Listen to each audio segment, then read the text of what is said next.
ನಮಸ್ಕಾರ ಸ್ನೇಹಿತರೆ, ನಮ್ಮ ಚಾನಲ್ಗೆ ಮತ್ತೊಮ್ಮೆ ಸ್ವಾಗತ. ನೀವು ಎಲ್ಲೋ ಒಂದು ಹತ್ರ ಈ ಮಾತು ಕೇಳೇ ಇರ್ತೀರ, ಪ್ರಕೃತಿಗೆ ವಿರುದ್ಧವಾದ ಕೆಲಸಗಳು ಯಾವತ್ತೂ ಮಾಡೋದಕ್ಕೆ ಹೋಗ್ಬಾರ್ದು ಅಂತ. ಈ ಮೂವಿಯಲ್ಲಿ ನಮ್ಮ ಹೀರೋ ಅದೇ ಕೆಲಸ ಮಾಡ್ತಾನೆ. ಒಬ್ಬ ಸತ್ತೋಗಿರೋ ಸೋಲ್ಜರ್ ಬಾಡಿಯಲ್ಲಿ ಅವನ ಬ್ರೈನ್ ಅಲ್ಲಿರೋ ಡಾಟಾನ ಕಲೆಕ್ಟ್ ಮಾಡಿ ಒಂದು ರೋಬೋಟ್ಗೆ ಇಂಜೆಕ್ಟ್ ಮಾಡ್ತಾನೆ. ಅದ್ರಿಗೆ ಎಚ್ಚರಿಕೆ ಆಗಿ ನೋಡಿದಾಗ ಸೋಲ್ಜರು ನಾನು ಎಲ್ಲಿದ್ದೀನಿ ಅಂತ ಅವನಿಗವನೇ ಗಾಯ ಮಾಡ್ಕೊಳ್ಳೋದಕ್ಕೆ ಸ್ಟಾರ್ಟ್ ಮಾಡ್ತಾನೆ. ಇಂಥ ಒಂದು ಫೇಲ್ಯೂರ್ ಪ್ರಾಜೆಕ್ಟ್ ನ ಅವನ ಮೇಲೆ ಹಾಗೆ ಅವನ ಫ್ಯಾಮಿಲಿ ಮೇಲೆ ಪ್ರಯೋಗ ಮಾಡ್ತಾನೆ. ಅದು ಸಕ್ಸಸ್ ಆಯ್ತಾ, ಆ ಸಿಚುವೇಶನ್ ಬರೋದಕ್ಕೆ ಕಾರಣ ಏನು ಅಂತ ಮೂವಿಯಲ್ಲಿ ನೋಡೋಣ. ಮೂವಿ ತುಂಬಾ ಇಂಟ್ರೆಸ್ಟಿಂಗ್ ಆಗಿರುತ್ತೆ. ಫುಲ್ ವಿಡಿಯೋ ನೋಡೋದಕ್ಕೆ ಪ್ರಯತ್ನ ಮಾಡಿ. ಮೂವಿ ಹೆಸರು ರೆಪ್ಲಿಕಾಸ್ ಅಂತ 2018 ಅಲ್ಲಿ ರಿಲೀಸ್ ಆಗಿರೋದು ಸೈನ್ಸ್ ಫಿಕ್ಷನ್ ಥ್ರಿಲ್ಲರ್ ಮೂವಿ. ಮೂವಿನ ಸ್ಟಾರ್ಟ್ ಮಾಡೋದಕ್ಕೂ ಮೊದಲು ನಮ್ಮ ಕಡೆಯಿಂದ ಒಂದು ಚಿಕ್ಕ ರಿಕ್ವೆಸ್ಟ್, ಇನ್ನ ಯಾರಾದ್ರೂ ನಮ್ಮ ಚಾನಲ್ ನ ಸಬ್ಸ್ಕ್ರೈಬ್ ಮಾಡಿಲ್ಲ ಅಂದ್ರೆ ಪ್ಲೀಸ್ ಸಬ್ಸ್ಕ್ರೈಬ್ ಮಾಡಿ. ಇನ್ನ ಒಳ್ಳೆ ಕ್ವಾಲಿಟಿ ಮೂವೀಸ್ ತರೋದಕ್ಕೆ ಪ್ರಯತ್ನ ಮಾಡ್ತೀವಿ. ಈ ಮೂವಿ ಸ್ಟಾರ್ಟಿಂಗ್ ಅಲ್ಲೇ ಈ ಮೂವಿ ಹೀರೋ ಆಗಿರುವ ವಿಲಿಯಂ ನ ತೋರಿಸ್ತಾರೆ. ಇವನೊಬ್ಬ ನ್ಯೂರೋ ಸರ್ಜೆಂಟ್, ಒಂದು ಆರ್ಗನೈಸೇಷನ್ ಅಲ್ಲಿ ಕೆಲಸ ಮಾಡ್ತಿರ್ತಾನೆ. ಇದೇ ಒಂದು ಟೈಮ್ ಅಲ್ಲಿ ಒಬ್ಬ ಆರ್ಮಿ ಮ್ಯಾನ್ ಸತ್ತೋಗ್ಬಿಟ್ಟಿರ್ತಾನೆ. ಆ ಬಾಡಿನ ಈ ಆರ್ಗನೈಸೇಷನ್ ಗೆ ಎತ್ಕೊಂಡ್ ಬರ್ತಾರೆ. ಆಕ್ಚುಲಿ ಹೇಳ್ಬೇಕಂದ್ರೆ ನಮ್ಮ ಹೀರೋ ಈ ಬಾಡೀಸ್ ನ ಉಪಯೋಗ ಮಾಡ್ಕೊಂಡು ಒಂದು ಎಕ್ಸ್ಪೆರಿಮೆಂಟ್ ಮಾಡ್ತಿರ್ತಾನೆ. ಅದೇನಪ್ಪಾ ಅಂದ್ರೆ ಈ ಸೋಲ್ಜರ್ಸ್ ಒಂದು ಆಪರೇಷನ್ ಮೇಲೆ ಹೋಗಿ ಅಲ್ಲಿ ಸತ್ತೋಗ್ಬಿಟ್ಟಿರ್ತಾರಲ್ವಾ, ಆ ಆಪರೇಷನ್ ಅಲ್ಲಿ ಇವರ ಗವರ್ನಮೆಂಟ್ ಗೆ ಬೇಕಾಗಿರೋ ಏನೋ ಒಂದು ಇನ್ಫಾರ್ಮೇಶನ್ ಅವರ ಬ್ರೈನ್ ಅಲ್ಲಿ ಇರುತ್ತೆ. ಅವರ ಬ್ರೈನ್ ಅಲ್ಲಿ ಇರೋ ಒಂದು ಡಾಟಾನ ಕಲೆಕ್ಟ್ ಮಾಡಿ ಅವರ ಡಾಟಾನ ಒಂದು ರೋಬೋಟ್ ಗೆ ಇಂಜೆಕ್ಟ್ ಮಾಡಿದಾಗ ಅವರು ನೋಡಿರೋ ಒಂದು ಇನ್ಫಾರ್ಮೇಶನ್ ನಮ್ಗೆ ಕೊಡ್ತಾರೆ ಅಂತ ನಮ್ಮ ಹೀರೋ ಗಟ್ಟಿ ನಂಬಿಕೆ. ಅದಕ್ಕೆ ಈ ನ್ಯೂರೋ ಸರ್ಜೆಂಟ್ ಆಗಿ ಆ ಡಾಟಾನ ಕಲೆಕ್ಟ್ ಮಾಡಿ ಈ ರೋಬೋಟ್ ಗೆ ಹೇಗೆ ಇಂಜೆಕ್ಟ್ ಮಾಡಬೇಕು ಅನ್ನೋದ್ರ ಮೇಲೆ ಎಕ್ಸ್ಪೆರಿಮೆಂಟ್ ಮಾಡ್ತಿರ್ತಾನೆ. ಅಲ್ಲಿಗೆ ಬಂದಿರೋ ಒಂದು ಬಾಡಿಯಲ್ಲಿ ಡಾಟಾನ ಕಲೆಕ್ಟ್ ಮಾಡೋ ಒಂದು ಪ್ರೋಸೆಸ್ ಸ್ಟಾರ್ಟ್ ಆಗುತ್ತೆ. ಈ ಪ್ರೋಸೆಸ್ ನೋಡೋದಕ್ಕೆ ತುಂಬಾ ಭಯಂಕರವಾಗಿರುತ್ತೆ. ಯಾಕಂದ್ರೆ ಆ ಡಾಟಾನ ಕಲೆಕ್ಟ್ ಮಾಡೋ ಒಂದು ಪ್ರೋಸೆಸ್ ಅಲ್ಲಿ ಒಂದು ಸೂಜಿನ ಕಣ್ಣೊಳಗಡೆಗೆ ಚುಚ್ಚುತ್ತಾರೆ. ಅದರಿಂದ ಅವರ ಬ್ರೈನ್ ಅಲ್ಲಿ ಇರೋ ಒಂದು ಡಾಟಾನ ಇವರು ಕಲೆಕ್ಟ್ ಮಾಡ್ತಾರೆ. ಇದಕ್ಕೆ ಬೇಕಾಗಿರೋ ಎಕ್ವಿಪ್ಮೆಂಟ್ಸ್ ಎಲ್ಲ ಅವರು ಮೊದಲೇ ಸಿದ್ಧ ಮಾಡ್ಕೊಂಡಿರ್ತಾರೆ. ಆ ಸೋಲ್ಜರ್ ಬಾಡಿಯಿಂದ ಆ ಡಾಟಾನ ಕಲೆಕ್ಟ್ ಮಾಡಿದ್ಮೇಲೆ ವಿಲಿಯಂ ಅವನ ಬ್ರೈನ್ ಅಲ್ಲಿ ಇರೋ ಒಂದು ಡಾಟಾನ ಸ್ಟೆಪ್ ಬೈ ಸ್ಟೆಪ್ ಈ ರೋಬೋಟ್ ಬ್ರೈನ್ ಗೆ ಇಂಪೋರ್ಟ್ ಮಾಡ್ತಾನೆ. ಆಕ್ಚುಲಿ ಹೇಳ್ಬೇಕಂದ್ರೆ ಇವರು ಮೊದಲು ಮಾಡಿರೋ ಎಲ್ಲ ಎಕ್ಸ್ಪೆರಿಮೆಂಟ್ಸ್ ಫೇಲ್ಯೂರ್ ಆಗೋಗ್ಬಿಟ್ಟಿರ್ತವೆ. ಆದ್ರೆ ಈ ಪ್ರಾಜೆಕ್ಟ್ ಮೇಲೆ ವಿಲಿಯಂ ತುಂಬಾ ಕಷ್ಟಪಟ್ಟಿರ್ತಾನೆ. ಅದಕ್ಕೆ ಈ ಬ್ರೈನ್ ಟ್ರಾನ್ಸ್ಫಾರ್ಮೇಶನ್ ಅನ್ನೋದು ತುಂಬಾ ಸಕ್ಸಸ್ಫುಲಿ ಆಗಿ ಕಂಪ್ಲೀಟ್ ಆಗುತ್ತೆ. ಸ್ವಲ್ಪ ಟೈಮ್ ಆದ್ಮೇಲೆ ರೋಬೋಟ್ ಗೆ ಎಚ್ಚರಿಕೆ ಆಗುತ್ತೆ. ಆ ರೋಬೋಟ್ ಅದಕ್ಕೆ ವಿಲಿಯಂ ಬಂದು ಸೋಲ್ಜರ್ ಅಂತ ಕರೀತಾನೆ. ನಿಜ ಹೇಳ್ಬೇಕಂದ್ರೆ ಸತ್ತೋಗಿರೋ ಸೋಲ್ಜರ್ ಇವಾಗ ರೋಬೋಟ್ ಬಾಡಿ ಒಳಗಡೆಗೆ ಬಂದಿರ್ತಾನೆ. ನಾನು ಎಲ್ಲಿದ್ದೀನಿ ಅಂತ ಅವನು ನಂಬೋದಕ್ಕಾಗದೆ ಅವನ ಮೇಲೆ ಅವನೇ ಅಟ್ಯಾಕ್ ಮಾಡ್ಕೊಳ್ಳೋದಕ್ಕೆ ಸ್ಟಾರ್ಟ್ ಮಾಡ್ತಾನೆ. ಇವ್ರ ಹತ್ರ ಇರೋ ಒಂದು ಕಂಪ್ಯೂಟರ್ಸ್ ಇಂದ ಆ ರೋಬೋಟ್ ನ ಕಂಟ್ರೋಲ್ ಮಾಡೋದಕ್ಕೆ ಟ್ರೈ ಮಾಡ್ತಾರೆ. ಬಟ್ ಇವ್ರ ಕೈಯಲ್ಲಿ ಆಗೋದಿಲ್ಲ. ಆ ರೋಬೋಟ್ ಇವ್ರ ಮೇಲೆ ಅಟ್ಯಾಕ್ ಮಾಡಬಹುದು ಅಂತ ಆಲೋಚನೆ ಮಾಡಿ ವಿಲಿಯಂ ಆ ರೋಬೋಟ್ ಹತ್ರ ಹೋಗಿ ಅದರ ಪವರ್ ಸಪ್ಲೈನ ಕಿತ್ತಾಕ್ಬಿಡ್ತಾನೆ. ಇದರಿಂದ ರೋಬೋಟ್ ಶಟ್ ಡೌನ್ ಆಗೋಗ್ಬಿಡುತ್ತೆ. ಮತ್ತೆ ಇವ್ರು ಮಾಡಿರೋ ಒಂದು ಪ್ರಾಜೆಕ್ಟ್ ಫೇಲ್ಯೂರ್ ಆಗುತ್ತೆ. ಇದನ್ನೆಲ್ಲ ನೋಡಿರೋ ಆರ್ಗನೈಸೇಷನ್ ಸಿಇಒ ವಿಲಿಯಂ ಹತ್ರ ಬಂದು ಮಾತಾಡ್ತಾನೆ. ನಾನು ತುಂಬಾ ಹಣವನ್ನ ಈ ಪ್ರಾಜೆಕ್ಟ್ ಮೇಲೆ ಇನ್ವೆಸ್ಟ್ಮೆಂಟ್ ಮಾಡಿದ್ದೀನಿ. ನೀನು ಆಲ್ಮೋಸ್ಟ್ 1 ಇಯರ್ ಇಂದ ಈ ಪ್ರಾಜೆಕ್ಟ್ ಮೇಲೆ ವರ್ಕ್ ಮಾಡ್ತಾ ಇದೀಯ. ಆದ್ರೂ ಇದು ಸಕ್ಸಸ್ಫುಲ್ ಆಗ್ಲಿಲ್ಲ. ಇನ್ನ ಸ್ವಲ್ಪ ದಿನದಲ್ಲೇ ನೀನು ಇದನ್ನ ಕಂಪ್ಲೀಟ್ ಮಾಡ್ಲಿಲ್ಲ ಅಂದ್ರೆ ಈ ಪ್ರಾಜೆಕ್ಟ್ ಇಲ್ಲೇ ಶಟ್ ಡೌನ್ ಆಗೋ ಚಾನ್ಸಸ್ ಜಾಸ್ತಿ ಇರುತ್ತೆ. ನನಗೆ ಮೇಲಾಧಿಕಾರಿಗಳಿಂದ ಜಾಸ್ತಿ ಪ್ರೆಷರ್ ಐತೆ ಅಂತ ಹೇಳ್ಬಿಟ್ಟು ಅಲ್ಲಿಂದ ಹೊರಟೋಗ್ಬಿಡ್ತಾನೆ. ವಿಲಿಯಂ ಕಾರ್ ಹಾಕೊಂಡು ಅವನ ಮನೆಗೆ ಬರ್ತಾನೆ. ಹೆಂಡತಿ ಹೆಸರು ಮೂರಾ ಅಂತ. 3 ಮಕ್ಳು ಇರ್ತಾರೆ, ಮ್ಯಾಟ್, ಜೂಯಿ, ಸೋಫಿ. ವಿಲಿಯಂಗೆ ಒಬ್ಬ ಗೆಳೆಯ ಇರ್ತಾನೆ, ಅವನ ಹೆಸರು ಎಡ್ವರ್ಡ್ ಅಂತ.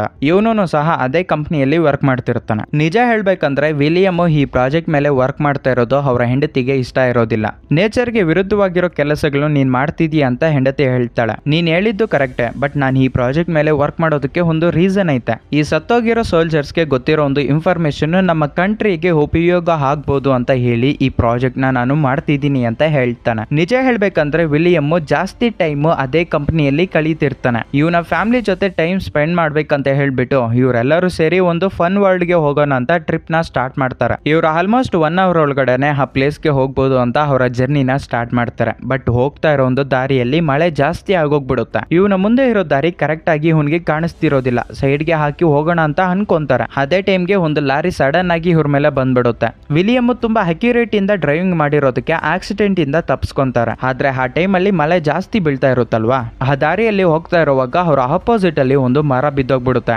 ಅದರಿಂದ ತಪ್ಪಿಸ್ಕೊಳ್ಳೋದಕ್ಕೆ ಸೈಡ್ ಗೆ ಟರ್ನ್ ಮಾಡ್ತಾನೆ. ಆ ಕಾರು ಇವನ ಕಂಟ್ರೋಲ್ ಮಿಸ್ ಆಗಿ ಒಂದು ಗುನಿ ಇರೋ ಒಂದು ನದಿಗೆ ಬಿದ್ದೋಗ್ಬಿಡುತ್ತೆ. ಆಕ್ಚುಲಿ ಹೇಳ್ಬೇಕಂದ್ರೆ ಆ ಆಕ್ಸಿಡೆಂಟ್ ಅಲ್ಲಿ ಇವನೊಬ್ಬನ್ ಬಿಟ್ಟು ಅವರ ಹೆಂಡತಿ 3 ಮಕ್ಕಳು 4 ಜನನು ಸತ್ತೋಗ್ಬಿಡ್ತಾರೆ. ಆ ಕಾರು ನೀರಲ್ಲಿ ಬಿದ್ದು ಮುಳುಗೋಗ್ತಾ ಇರೋ ಒಂದು ಟೈಮ್ ಅಲ್ಲಿ ಅವರ ಬಾಡೀಸ್ ನ ನದಿ ದಡಕ್ಕೆ ಎತ್ಕೊಂಡ್ ಬರ್ತಾನೆ ವಿಲಿಯಂ ಅವರ ಹೆಂಡತಿ ಮಕ್ಕಳು ಸತ್ತೋಗಿರೋದನ್ನ ನೋಡಿ ತುಂಬಾ ಬಾಧೆ ಪಡ್ತಿರ್ತಾನೆ. ನಿಜ ಹೇಳ್ಬೇಕಂದ್ರೆ ಇಂಥ ಟೈಮ್ ಅಲ್ಲಿ ಬೇರೆ ಯಾರಾದ್ರೂ ಒಬ್ರು ಆಗಿದ್ದಿದ್ರೆ ಅವರು ಪೊಲೀಸ್ ಅವ್ರಿಗೆ ಕಾಲ್ ಮಾಡ್ತಾ ಇದ್ರು. ಆದ್ರೆ ಇವನ್ ಆ ಕೆಲಸ ಮಾಡ್ಲಿಲ್ಲ. ಅವನ ಫ್ರೆಂಡ್ ಆಗಿರೋ ಎಡ್ವರ್ಡ್ ಗೆ ಕಾಲ್ ಮಾಡ್ತಾನೆ. ಎಡ್ವರ್ಡ್ ಇವನ್ ಹೇಳಿರೋ ಒಂದು ಎಕ್ವಿಪ್ಮೆಂಟ್ಸ್ ನ ಆ ಪ್ಲೇಸ್ ಗೆ ತಗೊಂಡ್ ಬಂದಿರ್ತಾನೆ. ಎಡ್ವರ್ಡ್ ವಿಲಿಯಂ ಹೆಂಡತಿ ಮಕ್ಕಳು ಸತ್ತೋಗಿರೋದನ್ನ ನೋಡಿ ನಾವಿಬ್ರು ಇವಾಗ ಪೊಲೀಸ್ ಅವ್ರಿಗೆ ಕಾಲ್ ಮಾಡೋಣ ಅಂತ ಹೇಳ್ತಾನೆ. ಬೇಡ, ಇವಾಗ ಪೊಲೀಸ್ ಅವ್ರಿಗೆ ಕಾಲ್ ಮಾಡೋದು ಬೇಡ, ನನ್ನ ಹೆಂಡತಿ ಮಕ್ಕಳನ್ನ ನಾನು ಮತ್ತೆ ಬದುಕಿಸ್ಕೋಬೇಕು ಅಂತ ಹೇಳಿ ಎಡ್ವರ್ಡ್ ತಂದಿರೋ ಒಂದು ಎಕ್ವಿಪ್ಮೆಂಟ್ ಇಂದ ಅವರ ಹೆಂಡತಿ ಮಕ್ಕಳಲ್ಲಿರೋ ಒಂದು ಬ್ರೈನ್ ಡಾಟಾನ ಇವನು ಕಲೆಕ್ಟ್ ಮಾಡ್ತಾನೆ. ಹೆಂಡತಿ ಮಕ್ಕಳು ಬಾಡೀಸು ಹಾಗೆ ಆ ಡಾಟಾನ ಎತ್ಕೊಂಡು ಇವರ ಆರ್ಗನೈಸೇಷನ್ಗೆ ರಾತ್ರಿನೇ ಬರ್ತಾರೆ. ಎಡ್ವರ್ಡ್ ಅದೇ ಕಂಪನಿಯಲ್ಲಿ ಕೆಲಸ ಮಾಡ್ತಿದ್ದಾನೆ ಅಂತ ಹೇಳಿದ್ನಲ್ಲ, ಅವನು ಆ ಕಂಪನಿಯಲ್ಲಿ ಕ್ಲೋನಿಂಗ್ ಪ್ರಾಜೆಕ್ಟ್ ಮೇಲೆ ವರ್ಕ್ ಮಾಡ್ತಿರ್ತಾನೆ. ಅಂದ್ರೆ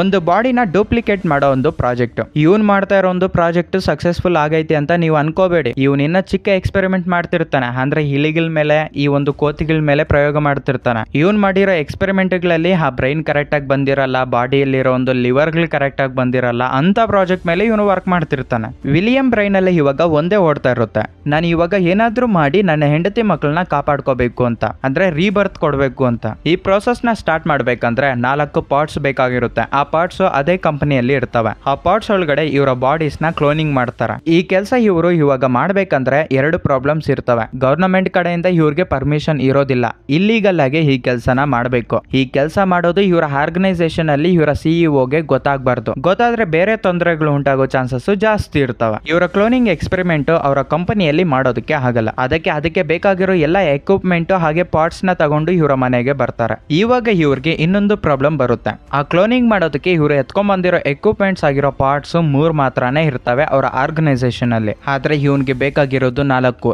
ಯಾಕಂದ್ರೆ ಅವರ ಹೆಂಡತಿ 3 ಮಕ್ಕಳು 4 ಜನ ಇರ್ತಾರೆ. ಇನ್ನೊಂದು ಪಾರ್ಟ್ ನ ರೆಡಿ ಮಾಡಬಹುದು ಅಂತ ನೀವು ಅನ್ಕೋಬಹುದು, ಬಟ್ ಅದನ್ನ ರೆಡಿ ಮಾಡ್ಬೇಕಂದ್ರೆ ತುಂಬಾ ಲ್ಯಾಕ್ಸ್ ಟುಗೆದರ್ ಖರ್ಚಾಗುತ್ತೆ. ಇವಾಗ ಇವ್ರ ಹತ್ರ ಅಷ್ಟೊಂದು ಅಮೌಂಟ್ ಇಲ್ಲ. ವಿಲಿಯಂ ಇವಾಗ ಯಾರೋ ಒಬ್ಬರನ್ನ ತ್ಯಾಗ ಮಾಡಬೇಕು. ಯಾರನ್ನ ತ್ಯಾಗ ಮಾಡಬೇಕು ಅಂತ ಚೂಸ್ ಮಾಡೋದಕ್ಕೆ ಇವನು ಲೆಟರ್ಸ್ ಮೇಲೆ ಅವರ ನೇಮ್ಸ್ ನ ಮೆನ್ಷನ್ ಮಾಡ್ತಾನೆ. ಇವನು ಬರ್ದಿರೋ ಒಂದು ನೇಮ್ಸ್ ನ ಒಂದು ಬೌಲಲ್ಲಿ ಹಾಕಿ ಚೂಸ್ ಮಾಡು ಅಂತ ಎಡ್ವರ್ಡ್ ಗೆ ಹೇಳ್ತಾನೆ. ನಾನು ಆ ಕೆಲಸ ಮಾಡೋದಕ್ಕೆ ಹೋಗಲ್ಲ. ನೇಚರ್ಗೆ ವಿರುದ್ಧವಾಗಿ ಸತ್ತೋಗಿರೋರ್ನ ಮತ್ತೆ ಬದುಕಿಸ್ಕೋಬೇಕು ಅಂತ ನಿನ್ನ ಹೆಂಡತಿ ಮಕ್ಕಳ ಮೇಲೆ ಎಕ್ಸ್ಪೆರಿಮೆಂಟ್ ಮಾಡ್ತಾ ಇರೋದು ನೀನೇ ಯಾರು ಸತ್ತೋಗ್ಬೇಕು ಅಂತ ಡಿಸೈಡ್ ಆಗಂತ ಹೇಳಿ ಅವನು ಅಲ್ಲಿಂದ ಹೊರಟೋಗ್ಬಿಡ್ತಾನೆ. ವಿಲಿಯಂ ಆ ಬೌಲ್ ಇಂದ ಒಂದು ಪೇಪರ್ ನ ಪಿಕ್ ಮಾಡ್ತಾನೆ. ಆ ಪೇಪರ್ ಅಲ್ಲಿ ಜೂಯಿ ಅಂತ ಇರುತ್ತೆ. ಅವರ ಮನೆ ಬೇಸ್ಮೆಂಟ್ ಅಲ್ಲಿ ಅವರ ಕ್ಲೋನಿಂಗ್ ಪ್ರಾಜೆಕ್ಟ್ ನ ಸ್ಟಾರ್ಟ್ ಮಾಡ್ತಾರೆ. ಇಲ್ಲಿ ಇನ್ನೊಂದು ಸಮಸ್ಯೆ ಏನಪ್ಪಾ ಅಂದ್ರೆ ಅವರು ಈ ಬಾಡಿ ಕ್ಲೋನಿಂಗ್ ಗೆ ಉಪಯೋಗ ಮಾಡ್ತಾ ಇರೋ ಪಾರ್ಟ್ಸ್ ಎಲೆಕ್ಟ್ರಿಸಿಟಿನ ಜಾಸ್ತಿ ಕನ್ಸ್ಯೂಮ್ ಮಾಡ್ತಾ ಇರ್ತವೆ. ಎಡ್ವರ್ಡ್ ಗೆ ಈ ಪಾರ್ಟ್ಸ್ ಮೇಲೆ ತುಂಬಾ ಐಡಿಯಾ ಇರುತ್ತೆ. ನೋಡು ವಿಲಿಯಂ, ಈ ಪಾರ್ಟ್ಸ್ ಗೆ ಕರೆಂಟ್ ಸಪ್ಲೈ 10 ಸೆಕೆಂಡ್ಸ್ ಏನಾದ್ರೂ ನಿಂತೋಗ್ಬಿಟ್ರೆ ಈ ಪ್ರಾಜೆಕ್ಟ್ ಇಲ್ಲೇ ಫೇಲ್ಯೂರ್ ಆಗೋಗ್ಬಿಡುತ್ತೆ. ನನಗೆ ಇವಾಗ ಜನರೇಟ್ ಬೇಕು ಅಂತ ಹೇಳ್ತಾನೆ.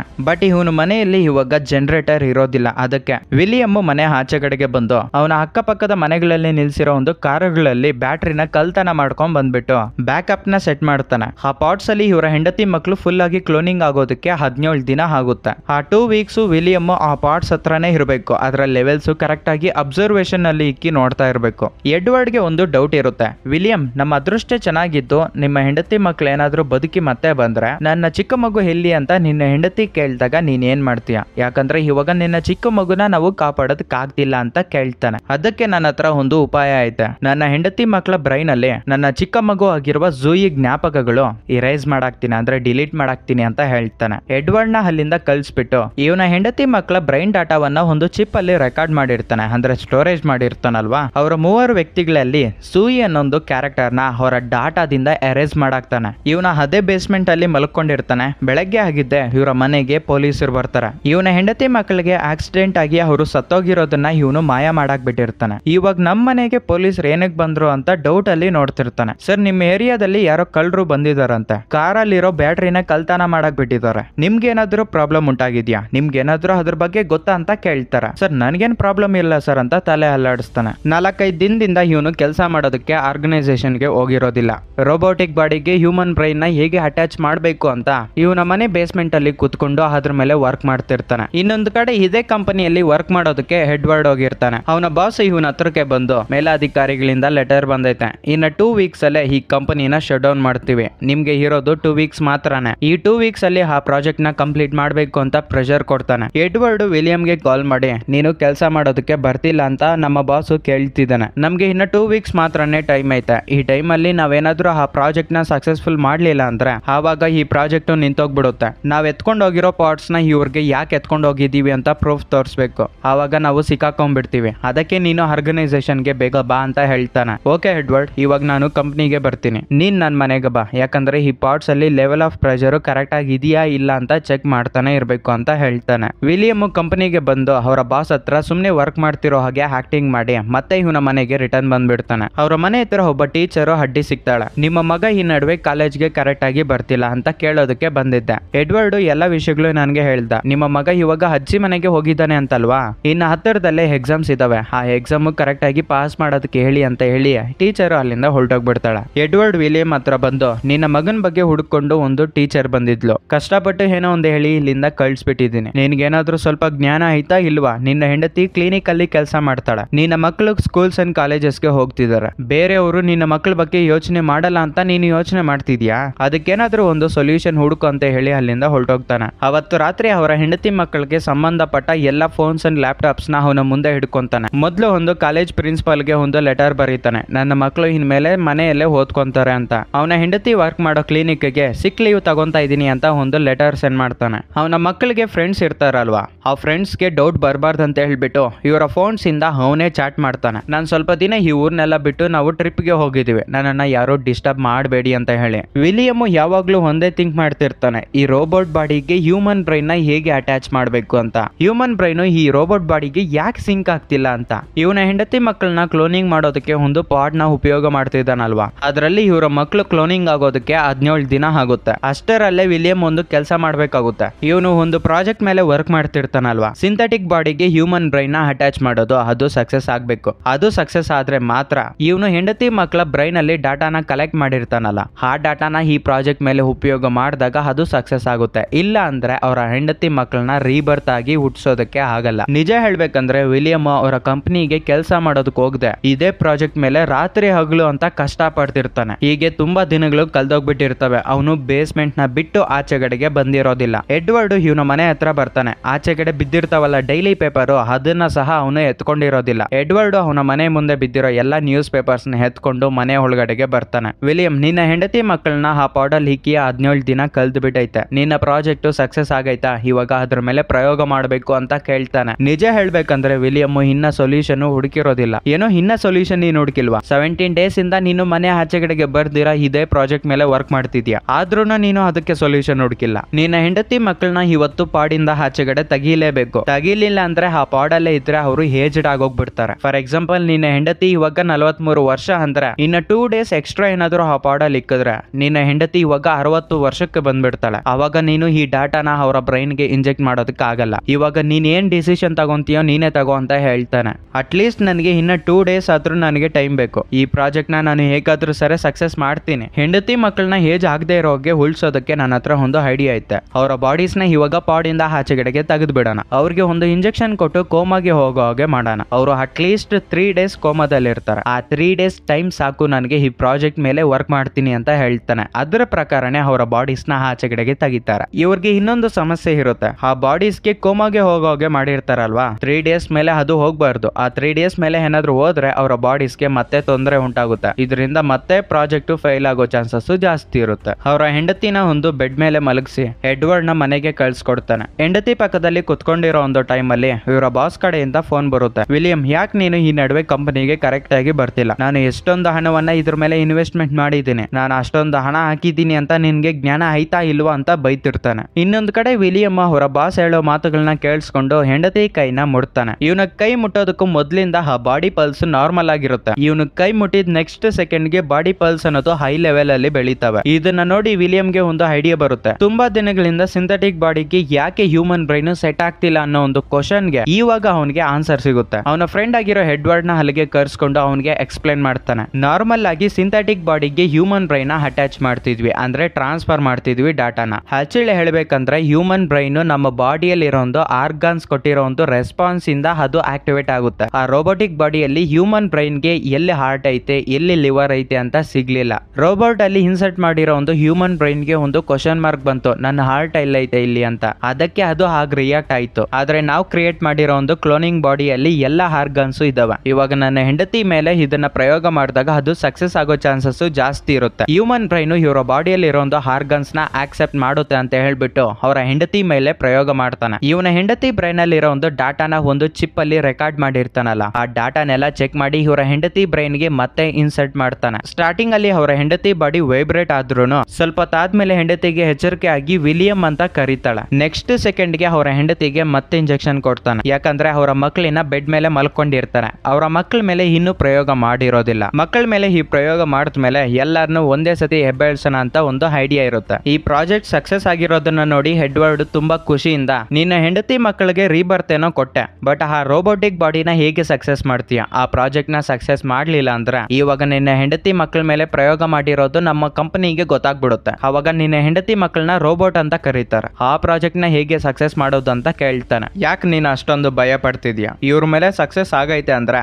ಅದನ್ನ ಸಕ್ಸಸ್ ಮಾಡೋದು ನನಗೆ ಈಸಿ. ಇವಾಗ ಹ್ಯೂಮನ್ ಬ್ರೈನ್ ಅದನ್ನ ಆಕ್ಸೆಪ್ಟ್ ಮಾಡದೇ ಇರೋದು ಕಾರಣ ಆ ರೋಬೋಟ್ ಅಲ್ಲಿ ಹಾರ್ಟ್, ಬ್ರೈನ್ ಇವ್ಯಾವ ಆರ್ಗನ್ಸ್ ಇಲ್ಲ ಅಂತ ಹೇಳ್ಬಿಟ್ಟು ಆ ರೋಬೋಟ್ ಗೆ ಒಂದು ಅಲ್ಗಾರಿದಮ್ ಸೆಟ್ ಮಾಡೋಣ, ಈ ಬಾಡಿಯಲ್ಲಿ ಹಾರ್ಟ್, ಲಿವರ್ ಎಲ್ಲ ಇದಾವೆ ಅಂತ ಹೇಳ್ಬಿಟ್ಟು. ಆವಾಗ ನಮ್ಮ ಹ್ಯೂಮನ್ ಬ್ರೈನ್ ಅದರಲ್ಲಿ ಇನ್ಸೆಟ್ ಮಾಡಿದಾಗ ಖಂಡಿತ ಆ ರೋಬೋಟ್ ನ ಆಕ್ಸೆಪ್ಟ್ ಮಾಡುತ್ತೆ. ಆವಾಗ ನಮ್ಮ ರೋಬೋಟ್ ಸಕ್ಸಸ್ ಆಗುತ್ತೆ ಅಂತ ಹೇಳ್ತಾನೆ. ಅವತ್ತು ರಾತ್ರಿ ಇವರ ಇಬ್ಬರು ಮಕ್ಕಳ ಮೇಲೆ ಇವನು ಪ್ರಯೋಗ ಮಾಡ್ತಾನೆ. ಝೋಯಿ ಅನ್ನೋ ಒಂದು ಚಿಕ್ಕ ಹುಡುಗಿ ಇರ್ತಾಳಲ್ವಾ, ಆ ಹುಡುಗಿಗೆ ಸಂಬಂಧಪಟ್ಟ ಎಲ್ಲ ವಸ್ತುಗಳನ್ನ ಒಂದತ್ರ ಬಚ್ಚಿಕ್ತಾನೆ. ಯಾಕಂದ್ರೆ ಆ ಹುಡುಗಿ ವಸ್ತುಗಳು ಏನಾದ್ರೂ ಇವರ ಹೆಂಡತಿ ಮಕ್ಕಳಿಗೆ ಕಾಣಿಸ್ಕೊಂಡ್ರೆ ಆ ಹುಡುಗಿ ಯಾರು ಅಂತ ಕೇಳ್ತಾರೆ. ಆವಾಗ ಇವನು ನಿಜ ಹೇಳ್ಬೇಕಾಗಿರೋ ಒಂದು ಸಿಚುವೇಶನ್ ಬರುತ್ತೆ. ಒಂದು ಎಕ್ವಿಪ್ಮೆಂಟ್ ಇಲ್ದೇ ಇರೋ ಒಂದು ಕಾರಣಕ್ಕೆ ನನ್ನ ಮಗುನ ನಾನೇ ಸಾಯಿಸ್ಕೊಂಡೆ ಅಂತ, ಅದಕ್ಕೆ ಇದೆಲ್ಲ ಕೆಲಸಗಳು ಮಾಡ್ತಿರ್ತಾನೆ. ಲಾಸ್ಟಿಗೆ ಅವರ ಹೆಂಡತಿ ಪಕ್ಕದಲ್ಲಿ ಹೋಗಿ ಮಲ್ಕೊಂತಾನೆ. ಬೆಳಗ್ಗೆ ಎಚ್ಚರಿಕೆ ಆಗುತ್ತೆ. ಪಕ್ಕದಲ್ಲಿ ನೋಡಿದ್ರೆ ಹೆಂಡತಿ ಕಾಣೋದಿಲ್ಲ. ಮುನಾ ನೀನ್ ಎಲ್ಲಿದೀಯಾ ಮಕ್ಕಳೇ, ನೀವ್ ಎಲ್ಲಿದ್ದೀರಾ ಅಂತ ತುಂಬಾ ಹುಡುಕಾಡ್ತಾನೆ. ಬಟ್ ಹೆಂಡತಿ ಮಕ್ಕಳು ಕಿಚನ್ ಅಲ್ಲಿ ಅವ್ರಿಗೆ ಬೇಕಾಗಿರೋ ಒಂದು ಫುಡ್ ನ ಮಾಡ್ಕೊಂಡು ತಿಂತಿರ್ತಾರೆ. ವಿಲಿಯಂ ಅವರ ಹೆಂಡತಿ ಮಕ್ಕಳನ್ನ ನೋಡಿ ತುಂಬಾ ಖುಷಿ ಪಡ್ತಾನೆ. ಯಾಕಂದ್ರೆ ಅವರ ಮೂವರ್ಗುನು ಈ ಚಿಕ್ಕ ಹುಡುಗಿ ಆಗಿರುವ ಝೂಯಿ ಬಗ್ಗೆ ಜ್ಞಾನ ಇರೋದಿಲ್ಲ. ಅವ್ರ ಪಾಡ್ಗೆ ಅವರು ಅವ್ರಿಗೆ ಬೇಕಾಗಿರೋ ಒಂದು ಫುಡ್ ನ ಮಾಡ್ಕೊಂಡು ತಿಂತಿರ್ತಾರೆ. ಇವನು ತುಂಬಾ ಖುಷಿಯಿಂದ ಆ ಮಕ್ಕಳಿಗೆ ಬೇಕಾಗಿರೋ ಒಂದು ದೋಸೆ ಆಗಿರ್ಬೋದು, ಪನ್ನೀರು ಎಲ್ಲ ಮಾಡ್ಕೊಡ್ತಾನೆ ತಿನ್ನೋದಕ್ಕೆ. ವಿಲಿಯಂ ತುಂಬಾ ದಿನಗಳಾದ್ಮೇಲೆ ಅವರ ಕಂಪನಿಯಲ್ಲಿ ತುಂಬಾ ಸಂತೋಷದಿಂದ ಕೆಲಸ ಮಾಡೋದಕ್ಕೆ ಹೋಗ್ತಾನೆ. ಅದೇ ಟೈಮ್ಗೆ ಒಬ್ಬ ಮಿಲಿಟರಿ ಆಫೀಸರ್ ಸತ್ತೋಗಿರೋದ್ರಿಂದ ಆ ಬಾಡಿನ ಇಲ್ಲಿಗೆ ಎತ್ಕೊಂಡ್ ಬಂದಿರ್ತಾರೆ. ಆ ಕಂಪನಿಯಲ್ಲಿ ವರ್ಕ್ ಮಾಡೋರು ಎಲ್ಲರೂ ಸೇರ್ಕೊಂಡು ಆ ಬಾಡಿಯಲ್ಲಿರೋ ಒಂದು ಡಾಟಾನ ಕಲೆಕ್ಟ್ ಮಾಡಬೇಕು ಅಂತ ಪ್ರಯತ್ನ ಮಾಡ್ತಿರ್ತಾರೆ. ವಿಲಿಯಂ ಅವನ ಬ್ರೈನ್ ಡಾಟಾನ ಕಲೆಕ್ಟ್ ಮಾಡೋದಕ್ಕೆ ಹೋಗ್ಬೇಡಿ ಅಂತ ಹೇಳ್ತಾನೆ. ಅದಕ್ಕೆ ಒಂದು ರೀಸನ್ ಇರುತ್ತೆ. ಆ ಡಾಟಾನ ಇವಾಗ ಕಲೆಕ್ಟ್ ಮಾಡಿದ್ರು ಏನು ಉಪಯೋಗ ಇಲ್ಲ. ಯಾಕಂದ್ರೆ ಆ ರೋಬೋಟ್ಗೆ ನಾನು ಇನ್ನ ಅಲ್ಗಾರಿದಮ್ ನ ಸೆಟ್ ಮಾಡಿಲ್ಲ. ಆ ಅಲ್ಗಾರಿದಮ್ ನ ಸೆಟ್ ಮಾಡಬೇಕು ಅಂತ ಎಡ್ವರ್ಡ್ ಗೆ ಹೇಳ್ತಾನೆ. ವಿಲಿಯಂ ಇಲ್ಲಿ ಇನ್ನೊಂದು ಕೆಲಸ ಮಾಡ್ತಾನೆ. ಆ ಕಂಪನಿಯಲ್ಲಿ ಯಾರಿಗೂ ತಿಳಿದಿರೋ ಹಾಗೆ ಆ ಎಕ್ವಿಪ್ಮೆಂಟ್ಸ್ ನ ಎತ್ಕೊಂಡು ಬಾತ್ರೂಮ್ ಒಳಗಡೆಗೆ ಹೋಗ್ತಾನೆ. ಇವಾಗ ನಮ್ಗೆ ವಿಲಿಯಂ ಹಾಕಿರೋ ಒಂದು ಮಾಸ್ಟರ್ ಪ್ಲಾನ್ ಗೊತ್ತಾಗುತ್ತೆ. ಅವನ ಬ್ರೈನ್ ಒಳಗಡೆ ಒಂದೇ ಓಡ್ತಾ ಇರುತ್ತೆ. ನಾನು ಯಾಕೆ ಬೇರೆಯವರ ಡಾಟಾನ ಎತ್ಕೊಂಡೋಗಿ ಆ ಸಿಂಥೆಟಿಕ್ ಬಾಡಿಗೆ ಹಾಕ್ಬೇಕು? ನನ್ನ ಡಾಟಾನ ಎತ್ಕೊಂಡೋಗಿ ಆ ಸಿಂಥೆಟಿಕ್ ಬಾಡಿಗೆ ಹಾಕಿದ್ರೆ ಆ ಬಾಡಿಯಲ್ಲಿ ಏನ್ ಪ್ರಾಬ್ಲಮ್ ಐತಿ ಅಂತ ನಾನೇ ತಿಳ್ಕೊಬಹುದು, ನಾನೇ ಅದ್ರಿಗೆ ಸೊಲ್ಯೂಷನ್ ಹುಡುಕ್ಬಹುದು ಅಂತ ಒಂದು ಐಡಿಯಾ ಇರುತ್ತೆ. ಅದಕ್ಕೆ ಆ ಎಕ್ವಿಪ್ಮೆಂಟ್ ನ ಯೂಸ್ ಮಾಡ್ಕೊಂಡು ಕಣ್ಣೊಳಗಡೆಗೆ ಚುಚ್ಕೊಂಡು ಅವನ ಡಾಟಾನ ಹೇಳ್ಕೊಂತಾನೆ. ವಿಲಿಯಂ ಅವತ್ತು ರಾತ್ರಿ ಇವರ ಮನೆಗೆ ಬರ್ತಾನೆ. ಹ್ಯೂಮನ್ ಬ್ರೈನ್ ಸಿಂಥೆಟಿಕ್ ಬಾಡಿಗೆ ಅಡ್ಜಸ್ಟ್ ಆಗ್ಬೇಕು ಅಂತ ಸಿಂಥೆಟಿಕ್ ಬಾಡಿಗೆ ಆರ್ಗನ್ಸ್ ಎಲ್ಲ ಇದಾವೆ ಅನ್ನೋ ಒಂದು ಅಲ್ಗಾರಿದಮ್ ನ ಸೃಷ್ಟಿ ಮಾಡ್ತಾನೆ. ಮಧ್ಯರಾತ್ರಿಯಲ್ಲಿ ಇವರ ಮಗಳಾಗಿರುವ ಸೋಫಿಗೆ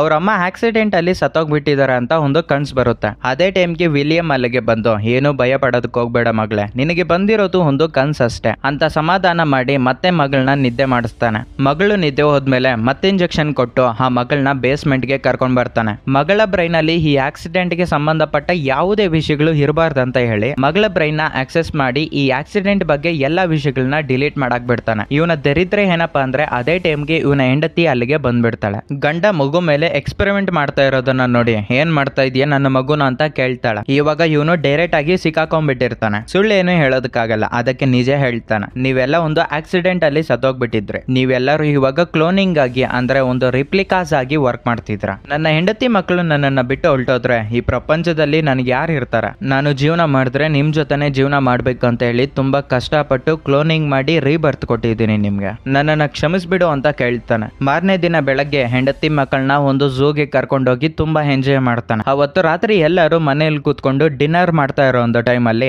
ಸೋಫಿ ತಂದೆನ ಒಂದು ಕ್ವಶನ್ ಕೇಳ್ತಾಳೆ. ಅಪ್ಪ ಈ ಝೂಯಿ ಅಂದ್ರೆ ಯಾರು? ನನ್ ಕಬೋರ್ಡ್ ಅಲ್ಲಿ ಆ ನೇಮು ಮೆನ್ಷನ್ ಆಗೈತೆ ಅಂತ ಕೇಳ್ತಾಳೆ. ಅದೇ ಟೈಮ್ಗೆ ಹೆಂಡತಿನೂ ಸಹ ಈ ಝೂಯಿ ಅಂದ್ರೆ ಯಾರು? ಆ ಹುಡುಗಿ ಫೋಟೋಸ್ ನನಗೆ ಕಬೋರ್ಡ್ ಅಲ್ಲಿ ಸಿಕ್ತು, ಅದನ್ನ ಯಾರೋ ಬಚ್ಚಿಕ್ಕಿದಾರ, ನೀನೇನಾ? ಆ ಹುಡುಗಿ ಯಾರು ಅಂತ ಕೇಳ್ತಾಳೆ. ಇವಾಗ ನಾನು ಇವ್ರಿಗೆ ಏನಂತ ಉತ್ತರ ಕೊಡ್ಬೇಕು ಅಂತ ಆಲೋಚನೆ ಮಾಡ್ತಿರುವಾಗ ಯಾರೋ ಇವರ ಡೋರ್ ನ ನಾಕ್ ಮಾಡ್ತಾರೆ. ಡೋರ್ ಹತ್ರ ಹೋಗಿ ಡೋರ್ ನ ಓಪನ್ ಮಾಡಿದಾಗ ಇವರ ಬಾಸ್ ಇವರ ಮನೆಗೆ ಬಂದಿರ್ತಾನೆ. ಆಕ್ಚುಲಿ ಹೇಳ್ಬೇಕಂದ್ರೆ ಇವರ ಬಾಸ್ಗೆ ಎಲ್ಲ ಗೊತ್ತಾಗೋಗ್ಬಿಟ್ಟಿರುತ್ತೆ. ಇವನ ಹೆಂಡತಿ ಮಕ್ಕಳ ಮೇಲೆ ಇವನು ಎಕ್ಸ್ಪೆರಿಮೆಂಟ್ ಮಾಡಿರೋದು, ಆಕ್ಸಿಡೆಂಟ್ ನ ಇವನು ಮಾಯ ಮಾಡಿರೋದು. ಇವರ ಹೆಂಡತಿ ಮಕ್ಕಳು ಇವಾಗ ರೆಪ್ಲಿಕಾಸ್ ಅಂತ ಇವರ ಬಾಸ್ಗೆ ಗೊತ್ತಿರುತ್ತೆ. ವಿಲಿಯಂ ಅವರ ಬಾಸ್ ಹತ್ರ ಮಾತಾಡ್ತಿರುವಾಗ ಇನ್ನೊಂದು ವಿಷಯ ಗೊತ್ತಾಗುತ್ತೆ. ವಿಲಿಯಂ ಅವರ ಬಾಸ್ ಗವರ್ನಮೆಂಟ್ ಗೆ ವರ್ಕ್ ಮಾಡ್ತಿದ್ದಾನೆ ಅಂತ ಅನ್ಕೊಂಡಿರ್ತಾನೆ, ಅವರ ಆರ್ಗನೈಸೇಷನ್ ಸಹ. ವಿಲಿಯಂ ಈ ಪ್ರಾಜೆಕ್ಟ್ ಗೆ ಒಪ್ಕೊಳ್ಳೋದಕ್ಕೆ ಒಂದೇ ಒಂದು ಕಾರಣ, ಈ ಸೋಲ್ಜರ್ಸ್ ಬ್ರೈನ್ ನ ಎತ್ಕೊಂಡೋಗಿ ಹ್ಯೂಮನ್ ಬ್ರೈನ್ ಗೆ ಹಾಕಿದಾಗ ಅವರ ಕಂಟ್ರಿಗೆ ಬೇಕಾಗಿರೋ ಒಂದು ಇನ್ಫಾರ್ಮೇಶನ್ ಅವ್ರಿಗೆ ಸಿಗುತ್ತೆ ಅಂತ. ಆದ್ರೆ ಇವರ ಬಾಸು ಬೇರೆದಕ್ಕೆ ಉಪಯೋಗ ಮಾಡ್ಕೋಬೇಕು ಅಂತ ಅನ್ಕೊಂಡಿರ್ತಾನೆ. ಒಬ್ಬ ಹ್ಯಾಕರ್ ಬ್ರೈನ್ ಎತ್ಕೊಂಡ್ ಬಂದು ಈ ರೋಬೋಟ್ ಗೆ ಹಾಕಿದಾಗ ಆ ರೋಬೋಟ್ಸ್ ಯಾವ ರೀತಿ ವರ್ಕ್ ಮಾಡ್ತಾವೆ, ಅದನ್ನ ಹೇಗೆ ದುರುಪಯೋಗ ಮಾಡ್ಕೋಬೇಕು ಅಂತ ಇವರ ಬಾಸ್ ನೋಡ್ತಿರ್ತಾನೆ. ವಿಲಿಯಂ ವಿಲಿಯಂನ ಅವರ ಬಾಸು ಬೆದರಿಸ್ತಾನೆ. ಇವಾಗ ನೀನ್ ಸೆಟ್ ಮಾಡಿರೋ ಒಂದು ಅಲ್ಗಾರಿದಮ್ ಇವಾಗ ನನಗೆ ಕೊಟ್ಬಿಟ್ರೆ ನಿನ್ನ ಹೆಂಡತಿ ಮಕ್ಕಳನ್ನ ಸಾಯಿಸ್ತೀರಾ ನಾನು ಬಿಡ್ತೀನಿ, ಇಲ್ಲ ಅಂದ್ರೆ ನನ್ನ ವ್ಯಕ್ತಿಗಳು ಆಚೆಗಡೆನೆ ಇದ್ದಾರೆ. ನಾನು ಒಂದು ಸನ್ಹೆ ಮಾಡಿದ್ರೆ ಸಾಕು ಆ ವ್ಯಕ್ತಿಗಳು ಇಲ್ಲಿಗೆ ಬಂದು ನಿನ್ನ ಹೆಂಡತಿ ಮಕ್ಕಳನ್ನ ಸಾಯಿಸ್ಬಿಡ್ತಾರೆ. ಮರ್ಯಾದೆಯಾಗಿ ಕೇಳ್ತಿದ್ದೀನಿ, ನನಗೆ ಅಲ್ಗಾರಿದಮ್ ಕೊಟ್ಬಿಡು ಅಂತ ಕೇಳ್ತಾನೆ. ನನ್ನ ಹೆಂಡತಿ ಮಕ್ಕಳನ್ನ ಹೇಗಾದ್ರೂ ಸರಿ ಬದುಕಿಸ್ಕೋಬೇಕು ಅನ್ನೋ ಒಂದು ಕಾರಣಕ್ಕೆ ಅಲ್ಗಾರಿದಮ್ ನ ಎತ್ಕೊಂಡ್ ಬರ್ತಾನೆ. ಬಟ್ ಆ ಅಲ್ಗಾರಿದಮ್ ಅವನ ಬಾಸ್ಗೆ ಕೊಟ್ರೆ ನನ್ನ ಹೆಂಡತಿ ಮಕ್ಕಳು ಬದುಕ್ತಾರೆ ಅನ್ನೋ ಒಂದು ಗ್ಯಾರಂಟಿ ಇವನ್ಗೆ ಇರೋದಿಲ್ಲ. ಅದಕ್ಕೆ ಅವನ ಬಾಸ್ ಮೇಲೆ ಅಟ್ಯಾಕ್ ಮಾಡಿ ಅವನಿಗೆ ಒಂದು ಮತ್ತೆ ಇಂಜೆಕ್ಷನ್ ನ ಕೊಟ್ಬಿಟ್ಟು ಆ ಅಲ್ಗಾರಿದಮ್ ನ ಸರ್ವನಾಶ ಮಾಡಿ ಅವರ ಹೆಂಡತಿಗೆ ಎಲ್ಲಾ ವಿಷಯಗಳು ಹೇಳ್ಬಿಡ್ತಾನೆ. ನಮ್ಗೆ ಜೂಯಿ ಅನ್ನೋ ಮಗಳಿದ್ಲು, ಬಟ್ ಒಂದು ಎಕ್ವಿಪ್ಮೆಂಟ್ ಇಲ್ದೇ ಇರೋ ಒಂದು ಕಾರಣಕ್ಕೆ ಮಗಳನ್ನ ಕಾಪಾಡೋದಕ್ಕಾಗ್ಲಿಲ್ಲ. ನನ್ನನ್ನ ಕ್ಷಮಿಸು, ಇವಾಗ ನಮ್ಮ ಮೇಲೆ ಅಟ್ಯಾಕ್ ಮಾಡೋದಕ್ಕೆ ಬರ್ತಿದ್ದಾರೆ. ನಾವು ನಮ್ಮ ವಿಲೇಜ್ ಗೆ ಹೊರಟೋಗ್ಬಿಡೋಣ ಅಂತ ಎಲ್ಲಾ ಮಕ್ಕಳನ್ನ ಹಾಕೊಂಡು ಕಾರ್ ಅಲ್ಲಿ ಹೊರಟೋಗ್ಬಿಡ್ತಾರೆ. ಇವರು ಎಷ್ಟೇ ದೂರ ಅಲ್ಲಿಂದ ತಪ್ಸ್ಕೊಂಡ್ರು ಈ ರೌಡಿಗಳು ಅವ್ರನ್ನ ಫಾಲೋ ಮಾಡ್ಕೊಂಡು ಬರ್ತಾನೆ ಇರ್ತಾರೆ. ಆವಾಗ ವಿಲಿಯಂಗೆ ಅರ್ಥ ಆಗುತ್ತೆ ಇವರ ಹೆಂಡತಿ ಮಕ್ಕಳ ಬಾಡಿಯಲ್ಲಿ ಒಂದು ಟ್ರ್ಯಾಕರ್ ಇಕ್ಕಿದ್ದಾರೆ, ಆ ಟ್ರ್ಯಾಕರ್ ನ ಫಾಲೋ ಮಾಡ್ಕೊಂಡು ಇವರು ಬರ್ತಿದ್ದಾರೆ ಅಂತ. ಹೆಂಡತಿ ಅವಾಗ ನನ್ನ ಕ್ಲಿನಿಕ್ ಗೆ ಹೋಗು ಅಂತ ಹೇಳ್ತಾರೆ. ಕ್ಲಿನಿಕ್ ಗೆ ಹೋಗಿ ಅವರ ಬಾಡಿಯಲ್ಲಿರೋ ಒಂದು ಟ್ರ್ಯಾಕರ್ ಗೆ ಶಾಕ್ ಟ್ರೀಟ್ಮೆಂಟ್ ಮುಖಾಂತರ ಎಲೆಕ್ಟ್ರಿಸಿಟಿನ ಪಾಸ್ ಮಾಡಿ ಆ ಟ್ರ್ಯಾಕರ್ಸ್ ನ ಡಿಆಕ್ಟಿವೇಟ್ ಮಾಡಿ ಅಲ್ಲಿಂದ ತಪ್ಸ್ಕೊಂತಾರೆ. ಅವರೊಂದು ಶಿಪ್ಪಿಂಗ್ ಯಾರ್ಡ್ ಗೆ ಹೋಗ್ತಾರೆ. ಅವರ ಊರಿಗೆ ಯಾವ್ದಾದ್ರು ಒಂದು ಶಿಪ್ ಹೋಗ್ತಿದ್ರೆ ಅಲ್ಲಿಗೆ ಹೋಗೋಣ ಅಂತ ವಿಲಿಯಂ ಚೆಕ್ ಮಾಡ್ತೀನಿ ಅಂತ ಆ ಶಿಪ್ಪಿಂಗ್ ಯಾರ್ಡ್ ಒಳಗಡೆಗೆ ಹೋಗ್ತಾನೆ. ಆದ್ರೆ ಅದೇ ಟೈಮ್ಗೆ ರೌಡಿಗಳು ಅಲ್ಲಿಗೆ ಬಂದು ಇವರ ಹೆಂಡತಿ ಮಕ್ಕಳನ್ನ ಹಿಡ್ಕೊಂಡು ಅಲ್ಲಿಂದ ಹೊರಟೋಗ್ಬಿಡ್ತಾರೆ. ವಿಲಿಯಂಗೆ ಮೊದ್ಲೇ ಗೊತ್ತಿರುತ್ತೆ ಈ ರೌಡಿಗಳು ಅವರ ಹೆಂಡತಿ ಮಕ್ಕಳನ್ನ ಎಲ್ಲಿಗೆ ಕರ್ಕೊಂಡು ಹೋಗ್ತಾರೆ ಅಂತ. ಅದಕ್ಕೆ ಸೀದಾ ಅವರ ಕಂಪನಿ ಹತ್ರಕ್ಕೆ ಬರ್ತಾನೆ. ಅವರ ಬಾಸ್ ನ ನೋಡ್ತಾನೆ. ಆವಾಗ ವಿಲಿಯಂಗೆ ಗೊತ್ತಾಗುತ್ತೆ ಅವರ ಬಾಸ್ಗೆ ಇವರ ಹೆಂಡತಿ ಮಕ್ಕಳ ಬಗ್ಗೆ ಯಾರು ಹೇಳಿದ್ದಾರೆ ಅಂತ. ಇದೇ ಕಂಪನಿಯಲ್ಲಿ ವರ್ಕ್ ಮಾಡ್ತಿರ್ತಾನಲ್ಲ ಇವನ ಸ್ನೇಹಿತ ಎಡ್ವರ್ಡ್ ಅವರ ಬಾಸ್ಗೆ ಹೇಳಿರ್ತಾನೆ ಅಂತ ಗೊತ್ತಾಗುತ್ತೆ. ವಿಲಿಯಂ ಅವರ ಬಾಸ್ ಹತ್ರ ಒಂದು ಡೀಲ್ ಮಾತಾಡ್ತಾನೆ. ನಿನಗೆ ಬೇಕಾಗಿರೋ ಅಲ್ಗಾರಿದಮ್ ಇವಾಗ ನಾಶ ಆಗೋಗ್ಬಿಟ್ಟೈತೆ, ನಿನಗೆ ಮತ್ತೆ ಅಲ್ಗಾರಿದಮ್ ಬೇಕಂದ್ರೆ ನನ್ನ ಬ್ರೈನ್ ಅಲ್ಲಿ ಮಾತ್ರ ಐತೆ, ಅದು ನಾನ್ ಮಾತ್ರ ಮಾಡ್ಕೊಡ್ಬೇಕು. ಇವಾಗ ನನ್ನ ಹೆಂಡತಿ ಮಕ್ಕಳನ್ನ ನಾವು ಹೋಗ್ಬೇಕಾಗಿರೋ ಒಂದು ಪ್ಲೇಸ್ ಗೆ ಬಿಟ್ರೆ ನಿನಗೆ ಬೇಕಾಗಿರೋ ಒಂದು ಅಲ್ಗಾರಿದಮ್ ನ ಮಾಡ್ಕೊಡ್ತೀನಿ ಅಂತ ಬೆದರಿಸ್ತಾನೆ. ನೀನ್ ಮಿಂಡ್ರಿ ಆದ್ರೆ ನಾನು ಮಿಂಡ್ರಿ, ನನಗೆ ಇವಾಗೆ ಅಲ್ಗಾರಿದಮ್ ಬೇಕು ಅಂತ ಅವನ ಫ್ರೆಂಡ್ ನ ಸಾಯಿಸ್ಬಿಟ್ಟು ನನಗೆ ಬೇಕಾಗಿರೋ ಅಲ್ಗಾರಿದಮ್ ನೀನ್ ಇವಾಗ ಮಾಡ್ಲಿಲ್ಲ ಅಂದ್ರೆ ನಿನ್ನ ಹೆಂಡತಿ ಮಕ್ಕಳನ್ನ ಸಾಯಿಸ್ಬಿಡ್ತೀನಿ ಅಂತ ಅವನ ಬಾಸು ಬೆದರಿಸ್ತಾನೆ ವಿಲಿಯಂಗೆ. ವಿಲಿಯಂಗೆ ಇವಾಗ ಬೇರೆ ದಾರಿ ಇರೋದಿಲ್ಲ. ಅವರ ಹೆಂಡತಿ ಮಕ್ಕಳನ್ನ ಹೇಗಾದ್ರೂ ಸರಿ ಕಾಪಾಡ್ಕೋಬೇಕು ಅಂತ ಆ ಅಲ್ಗಾರಿದಮ್ ನ ಅಲ್ಲೇ ಕ್ರಿಯೇಟ್ ಮಾಡ್ತಾನೆ. ಆ ಅಲ್ಗಾರಿದಮ್ ನ ಕ್ರಿಯೇಟ್ ಮಾಡ್ತಾ ಇರೋ ಒಂದು ಟೈಮ್ ಅಲ್ಲಿ ಅವನಿಗೆ ಬೇಕಾಗಿರೋ ಒಂದು ರೋಬೋಟ್ ನ ಆಕ್ಟಿವೇಟ್ ಮಾಡ್ತಾನೆ. ಯಾಕಂದ್ರೆ ಆ ರೋಬೋಟ್ ಬ್ರೈನ್ ಗೆ ಇವನ ಒಂದು ಡಾಟಾನ ಇನ್ಸರ್ಟ್ ಮಾಡಿರ್ತಾನೆ. ಹಾಗೆ ಇವನ್ ಕ್ರಿಯೇಟ್ ಮಾಡಿರೋ ಒಂದು ಅಲ್ಗಾರಿದಮ್ ನ ಆ ರೋಬೋಟ್ ಗೆ ಹಾಕಿರೋದ್ರಿಂದ ಆ ರೋಬೋಟ್ ಇವಾಗ ಸಕ್ಸಸ್ಫುಲಿ ಆಗಿ ಕಂಪ್ಲೀಟ್ ಆಗಿರುತ್ತೆ. ವಿಲಿಯಂ ಇವಾಗ ಎರಡು ಬಾಡಿಯಲ್ಲಿ ಇದ್ದಾನೆ, ಒಂದು ರೋಬೋಟ್ ಬಾಡಿಯಲ್ಲಿ ಒಂದು ಹ್ಯೂಮನ್ ಬಾಡಿಯಲ್ಲಿ. ರೋಬೋಟ್ ಆಕ್ಟಿವೇಟ್ ಆಗಿ ಆಚೆಗಡೆಗೆ ಬಂದು ಇವ್ರ ಮೇಲೆ ಅಟ್ಯಾಕ್ ಮಾಡ್ತಾ ಇರೋ ಎಲ್ಲಾ ರೌಡಿಗಳನ್ನ ನಾಯಿ ನೋಡ್ದಂಗೆ ಹೊಡೆಯುತ್ತೆ. ಈ ರೌಡಿಗಳು ಆ ರೋಬೋಟ್ ನ ಅಟ್ಯಾಕ್ ಮಾಡೋದಕ್ಕೆ ನೋಡ್ತಾರೆ, ಗನ್ಸ್ ಇಂದ ಶೂಟ್ ಮಾಡೋದು. ಬಟ್ ಅದು ರೋಬೋಟ್, ಅದಕ್ಕೆ ಏನೂ ಆಗೋದಿಲ್ಲ, ಬಂದು ನಾಯಿ ನೋಡ್ದಂಗೆ ಹೊಡೆಯುತ್ತೆ ಇವ್ರನ್ನೆಲ್ಲ. ಆ ರೋಬೋಟ್ ಅವನ ಬಾಸ್ ನ ಸಾಯಿಸಾಕೋ ಒಂದು ಟೈಮ್ ಅಲ್ಲಿ ವಿಲಿಯಂ ಅಲ್ಲಿಗೆ ಬಂದು ಅವನ ಬಾಸ್ ಹತ್ರ ಒಂದು ಡೀಲಿಂಗ್ ಮಾಡ್ತಾನೆ. ನಿನ್ನೇನಾದ್ರೂ ಇವಾಗ ಸಾಯಿಸ್ಬಿಟ್ರೆ ಮತ್ತೆ ನನಗೆ ತೊಂದ್ರೆ, ನಾವಿಬ್ರು ಒಂದು ಡೀಲಿಂಗ್ ಮಾಡೋಣ, ನನ್ನ ಹೆಂಡತಿ ಮಕ್ಕಳ ಜೊತೆಗೆ ನೀನ್ ಬರೋದಕ್ಕೆ ಹೋಗ್ಬೇಡ, ನಿನಗೆ ಬೇಕಾಗಿರೋ ಎಲ್ಲಾ ಕೆಲ್ಸಗಳು ಮಾಡ್ಕೊಡುತ್ತೆ. ಯಾಕಂದ್ರೆ ಆ ರೋಬೋಟ್ ಬಾಡಿಯಲ್ಲಿರೋದು ನಾನೇ, ನನಗೇನ್ ನಾಲೆಜ್ ಪವರ್ ಆಯ್ತಾ, ನಾನು ಏನ್ ಥಿಂಕ್ ಮಾಡ್ತೀನೋ ಅದೇ ತರ ಆ ರೋಬೋಟ್ ಮಾಡುತ್ತೆ. ಯಾಕಂದ್ರೆ ಅದೂನು ನಾನೇ. ನಿನಗೆ ಬೇಕಾಗಿರೋದು ದುಡ್ಡು, ನಿನಗೆ ಬೇಕಾಗಿರೋ ಅಷ್ಟು ದುಡ್ಡು ಬರುತ್ತೆ, ನನ್ನ ಹತ್ರ ಒಂದು ಪ್ಲಾನ್ ಐತೆ, ಆ ಪ್ಲಾನ್ ನ ಎಕ್ಸಿಕ್ಯೂಟ್ ಮಾಡು ಅಂತ ಹೇಳಿ ಅವನ ಹತ್ರ ಡೀಲಿಂಗ್ ಮಾಡ್ಕೊಂಡು ಆ ರೋಬೋಟ್ ನ ಅಲ್ಲೇ ಬಿಟ್ಟು ಹೋಗ್ತಾನೆ. ಮತ್ತೆ ಸೀನು 1 ಮಂತ್ ಆದ್ಮೇಲೆ ನಮ್ಗೆ ತೋರಿಸ್ತಾರೆ. ವಿಲಿಯಂ ಹೆಂಡತಿ ಮಕ್ಕಳು ಒಂದು ಬೀಚ್ ಅಲ್ಲಿ ಆಟ ಆಡ್ತಾ ಇರೋ ಒಂದು ಟೈಮ್ ಅಲ್ಲಿ ವಿಲಿಯಂ ಒಂದ್ ಸೈಡ್ ಇವನ ಚಿಕ್ಕ ಮಗು ಆಗಿರುವ ಜೂಯಿನ ಕರ್ಕೊಂಡ್ ಬರ್ತಾನೆ. ಆಕ್ಚುಲಿ ಹೇಳ್ಬೇಕಂದ್ರೆ ಇವರ ಚಿಕ್ಕ ಮಗು ಆಗಿರುವ ಜೂಯಿ ಬ್ರೈನ್ ಡಾಟಾನ ಇವನು ಮೊದಲೇ ಸ್ಟೋರ್ ಮಾಡಿರ್ತಾನೆ. ಆ ಡಾಟಾನ ಯೂಸ್ ಮಾಡ್ಕೊಂಡು ಚಿಕ್ಕ ಮಗುನ ಕ್ಲೋನಿಂಗ್ ಮಾಡಿ ಮತ್ತೆ ಆ ಮಗುಗೆ ರೀಬರ್ತ್ ಕೊಟ್ಟು ಇಲ್ಲಿಗೆ ಕರ್ಕೊಂಡ್ ಬಂದಿರ್ತಾನೆ. ತಾಯಿ ಮಗುನ ನೋಡಿ ತುಂಬಾ ಖುಷಿ ಪಡ್ತಾಳೆ. ಇನ್ನೊಂದು ಕಡೆ ಇವರ ಬಾಸು ದುಬೈಲಿ ಇರೋ ಹಾಗೆ ತೋರಿಸ್ತಾರೆ. ದುಬೈಲಿ ಇರುವ ರಿಚೆಸ್ಟ್ ಪರ್ಸನ್ಸ್ ಸತ್ತೋಗ್ತಾ ಇರೋ ಒಂದು ಸ್ಟೇಜ್ ಅಲ್ಲಿ ಇರ್ತಾರಲ್ವಾ, ಇವನ್ಗೆ ಬೇಕಾಗಿರೋ ಹೈಯೆಸ್ಟ್ ಅಮೌಂಟ್ ನ ಅವ್ರ ಹತ್ರ ಇಸ್ಕೊಂಡು ಇವನ ಹತ್ರ ಇರೋ ಒಂದು ವಿಲಿಯಂ ರೋಬೋಟ್ ನ ಉಪಯೋಗ ಮಾಡ್ಕೊಂಡು ಅವ್ರಿಗೆ ರೀಬರ್ತ್ ಕೊಡ್ತಿರ್ತಾನೆ. ಇಲ್ಲಿಗೆ ಈ ಮೂವಿಯನ್ನ ಹೆಂಡ್ ಮಾಡ್ತಾರೆ. ಈ ವಿಡಿಯೋ ಯಾವಾಗ ಬರುತ್ತೆ ಅಂತ ಐಡಿಯಾ ಇಲ್ಲ, ಯಾಕಂದ್ರೆ ನಾನು ಬಿಫೋರ್ 1 ಮಂತ್ ಈ ವಿಡಿಯೋನ ರೆಕಾರ್ಡ್ ಮಾಡ್ತಿದ್ದೀನಿ. ಮೂವಿ ನಿಮ್ಗೆ ಇಷ್ಟ ಆಯ್ತು ಅಂತ ಅನ್ಕೊಂತಾ ಇದ್ದೀನಿ. Thanks for watching this video. Next ಇನ್ನೊಂದು ಇಂಟ್ರೆಸ್ಟಿಂಗ್ ವಿಡಿಯೋದಲ್ಲಿ ಮೀಟ್ ಆಗೋಣ. Signing off mister Wardha.